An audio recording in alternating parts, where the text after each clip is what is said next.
Because the king was about to touch something that wasn't his. The king wanted that wife, Sarai. But the wife belonged to another man. But because Abram went somewhere out of the will of God, all he could do was shut his mouth. He couldn't even defend what was his because he put himself in there. So he put himself in a situation that he couldn't get out of. But because God loved him so much, God came and intervened. Almost took the king out of here. King came to him and said, hey, you tricked me. You tricked me. You told me this was your sister. Wait a minute. You got me on. You didn't tell me. Hey, I didn't know who you were. Hey, you got to go. King told him, you got to go. How many people that came over here and then said, I was hurt at that other church and the pastor hurt me and he did this and he did that, and I'm with my crybaby said, oh, I feel and then, you know, they hurt. Oh yes, baby, come on, I'ma love on you. And all the time you knew what really happened. And you done left there, and you done left there without God's permission. You're running over here trying to get something from here, but you ain't even been released properly there. Then you come over here with the same mess that you had over there. You want to bring that mess over here with me. So guess what? Ain't nothing that's hidden that won't be revealed. So eventually you will be uncovered. And guess what? You will be sent running. Because the prayers of a righteous man availeth much. So when you come over here with this because God won't allow that over here, no, you might hide for a minute. You might play it off and fake the funk for a minute, but you will be uncovered. Amen. How many know it's true? Amen. Amen. Yes. Niggas gotta go. Amen. And so anyway, long story short, Lot, Abram departed. They separated from one another. Lot went his way, Abram went his way. When he Lot ended up going to Sodom. All that smart mouth, all that talking smart, all that tough tone he was talking, he ended up having to get Abram to pray and intercede for him. Because he got caught up in a situation. And Abram was the one who had to rescue him. Rescue him from his own mess. Because of his choices he made. Because he thought what would look good, smell good, taste good, was good for him. And so guess what?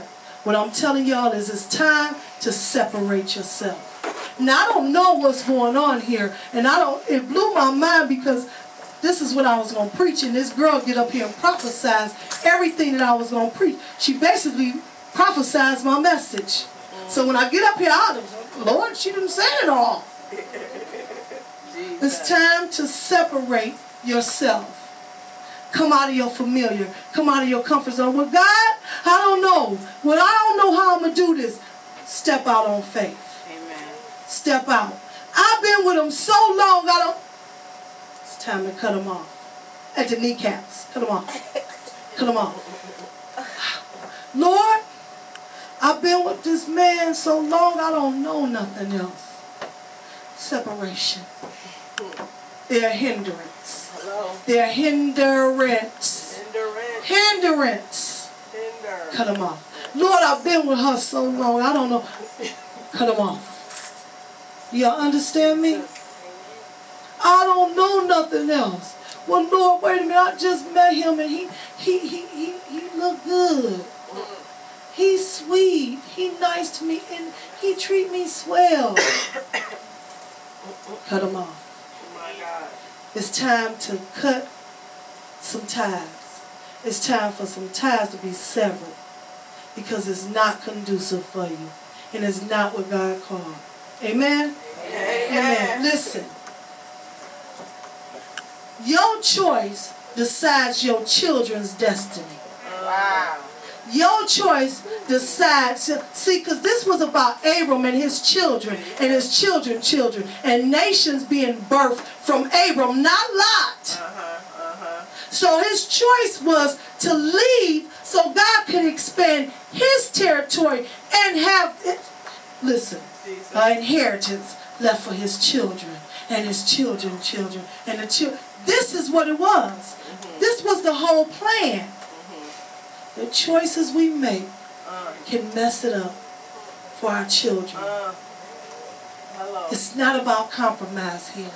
It's not about, well, I've been here so long. It's about, do you want your son saved? Right. Do you want your daughter saved? Do you want your husband saved? If you got one. Do you want your wife saved? I ain't talking about your boo. I ain't talking about your so-called husband. I ain't talking about the one that you got this common law thing going on. Talking about that's your husband. I ain't talking about him. I ain't talking about him. Because if you've been with him long enough and he ain't put a ring on it, he ain't liked it too much. Because if he liked it, he should have put a ring on it. Amen. So if he been with you that long, I ain't talking about just put a ring on it. You know, one of them promise rings, one of them little, you know, every time you turn around, he gave me a ring. Paper. Obey the law of the land. This land right here in Detroit they don't do the common law. Jesus. I'm just being real for all y'all that got y'all little boyfriends and your little baby daddies and your little, well, we've been together long enough, we got kids, and you know what you said, Pastor. You said if you have sex with them, you done married them. No! Because if that's the case, you got a many husbands. And a many wives. Because you know you done laid down with more than just your baby daddy. Hey. Ouch. Ouch. That's all right. So listen. Turn to Galatians. And then we're done. Galatians. Chapter 5. Verse 1.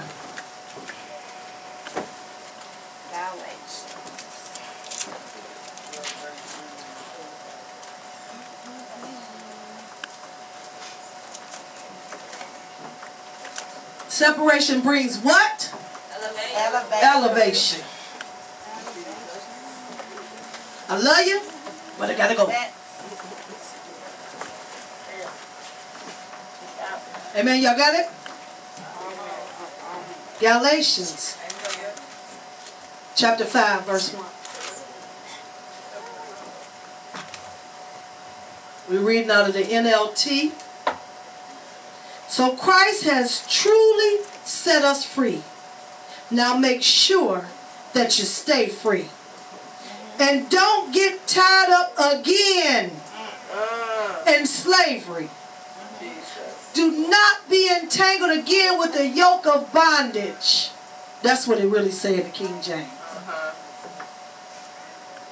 He said, who the Son set free is free indeed. He said, and be ye not entangled again with the yoke of bondage. When he gets you out of it, run. Don't look back. He set you free from that thing. And you want to keep going back to it because that's familiar ground. Oh, it just, I'm scared of what might happen. I might be alone. I might not get nobody else. I got too many kids. I'm getting older. Man, you better go. If he loved you, he'll run and follow and get right. Amen. She'll get right. They love you. They're coming. They're coming.